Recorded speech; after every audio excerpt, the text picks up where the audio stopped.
चला मागं चेहरा पाहिल्यावर महाराष्ट्रातला सध्या तरी असा कोणी व्यक्ती नसेल की जो सूरजला ओळखत नाहीये। आणि मी आपला लढाच वारंवार म्हणजे या देशात जर विचारलं धर्म किती आहेत, दोन आहेत, एक आहे गरीब आणि एक आहे श्रीमंत। तर पहा मलाही बिग बॉसची ऑफर आली, अनेक कॉल आले, पण त्यातून मला कळलं की मी गेलो असतो तर शिवा द्यायला तुम्ही खालून तयारच होते है ना। तू हा क्लास चालायला आहे, तू लोकांना काय शिकवणार, तू तिथं शिवा खायला गेलता का। त्याच्यामुळे म्हणलं आपलं दुकान चालायला चालू द्या। महाराष्ट्रात आपण कार्यक्रमाला जातो, प्रबोधन करतो, लेकरं पाया पडतात, त्याच्यानंतर आजचा गोरगरिबांचे लेकरं लागायलेत म्हणून आपलं जे चाललंय तेच बरोबर। माणसानं दोन तबले एकदाच वाजू नाही, कारण दोन तबले वाजायला आपण काय झाकीर हुसेन नाही, म्हणून आपलं जे चाललंय ते बरोबर आहे म्हणून लक्षात घ्या। पण काल परवा म्हणजे कधी आपण बिग बॉस पाहत नाही, पण पाहता पाहता पाहिलं की सूरज ज्याला कोणी काही काम सांगितलं ते ऐकायचे, त्याच्यानंतर प्रतिकार कसा करायचा माहीत नाही, एक भोळं भाबलं लेकरू आहे, पण गोरगरिबाचं लेकरू आहे। आणि म्हणून लक्षात घ्या गोरगरिबाचा सन्मान गोरगरिबांनी करावा, त्यासाठी मी आवर्जून त्याच्याबद्दल हे काही जो यूट्यूबला बोलण्याचा विषय नाही, तुम्ही म्हणसान तो शिकवण्याचं काम करतं, माझं काम मी करत असतो, दररोज 7 तास क्लास असतो माझ्या ऑनलाईनमध्ये, महाराष्ट्रात टॉपला लेकर आहेत, त्यामुळे त्याचा मला तुम्ही शिकवायची गरज नाहीये। पण विषय आहे की का बाबा, तर 5 बहिणी आहेत है ना, आई आणि आजी एका दिवशी वारलेल्या, वडिलाला कॅन्सर, तो ओपनिंगला जायचा, भिकारचोट मित्र त्याचे पैसे खायचे, त्याच्यापर्यंत पैसे येऊ द्यायचे नाही, याच्या अगोदर त्याच्यावर हल्लाही झाला होता, अनेकांनी त्याची नकल करण्याचा प्रयत्न केली, काही भिकारचोटांनी त्याला ट्रोल करण्याचा प्रयत्न केला, त्याच्यावर ते ट्रेंडिंग जे काय म्हणतात ट्रोल करणारे व्हिडिओ काढण्याचा प्रयत्न करण्यात आला। पण काय असते माहिती आहे का, लक्षात घ्या 4-5 ढगा आल्यानं काय सूर्याचं अस्तित्व कमी करता येत नाहीये, त्यामुळे त्याला जी गुणवत्ता होती, जी क्वालिटी त्याच्यामध्ये होती है ना, खेड्यापाड्यात फिरत राहणे, इकडे तिकडे जाणे, व्हिडिओ करणे, आणि त्याच्यामध्ये जे गुलीगत नावाचा शब्द आहे तो महाराष्ट्राच्या कानाकोपऱ्यात पोहोचला, तर तो लेकरू ते गोरगरिबाचं पोरग आज बिग बॉसमध्ये मराठीमध्ये चांगल्या पद्धतीने काय करायले, पकड द्याले, बढियापैकी बोलायले, बढियापैकी त्याच्या डायलॉगला त्याच्या विनोदाला लोक साथ द्यालेत, आणि येणाऱ्या काळात महाराष्ट्राने त्याला साथ द्यायची का, तर गोरगरिबाचा सन्मान आपण केला तर होईल काय माहिती आहे का। आतापर्यंत काय व्हायले, माजुरे मातबर सत्ताधारी सर्वच काय व्हायले माहिती आहे का, याच्याकडे सर्वच गोष्टी आहेत, हे कुठेही मॅनेजमेंट करतील, पण असं पोरग एखादं त्याच्या कलागुणानं मोठं झालं तर आपल्या मायबापाला एक आगळी वेगळी ऊर्जा मिळेल, आपले लेकर कुठतरी मोठे व्हावेत यासाठी अशा काळात सपोर्टिंग सिस्टीम आहे म्हणून बोलायलो।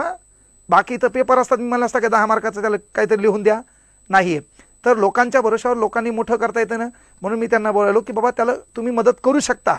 एक चांगलं त्याच्या स्वभावाने नॅचरली स्वभावामुळं, तो कोणाला लुटू शकत नाही, तो कोणाचा कपट करू शकत नाही, जे आहे ते भडकन बोलतो, मनानं निर्मळ आहे, त्याच्यात काय चाललंय आणखी त्याला कळलं नाही, पण त्या बिग बॉसमध्ये काय उत्तर द्यायचे, कसं बोलायचं त्याला काही आयडिया नाही। पाहिलं असेल तो झाडतानाही तुम्हाला दिसला, काहीतरी मधात एखादी शेरोशायरी करतो, पुन्हा गपचीप बसतो, कधी कधी निवांत बसतो, कारण वडील नाही आहेत, आई नाही आहेत, 5 बहिणी आहेत, त्याच्यानंतर गावाकडे काल परवाचा व्हिडिओ पाहिला असेल की बाबा काहीतरी गावात म्हणजे तांदळाची याची त्याची पण व्यवस्था नव्हती, आणि तो कार्यक्रमाला जायचा, तर कार्यक्रमाला जात असताना मित्र त्याचे पैसे खायचे, कारण भोळा होता, बहुतेक लिहिता वाचता येते का नाही तेच त्याला माहीत, पण अशा भोळ्या बाबडीतून ते लेकरू बढियापैकी त्याच्या विनोदी शैलीनं मोठं झालं। 12 लाख लोक त्याला फॉलो करतात, ते 12 लाख लोक फॉलो करणारे येडे नाहीत भाऊ, त्याचा कुठला तरी गुण त्याला आवडला असेल ना, मग आता आणखी त्याला थोडी काय करायचं, आवड लावायची आणि त्याला मोठं करण्याचं काम आपल्यासारख्या लोकांनी करायचे। खूप चांगलं काम करतोय, चांगला प्रतिस्पर्धी आहे।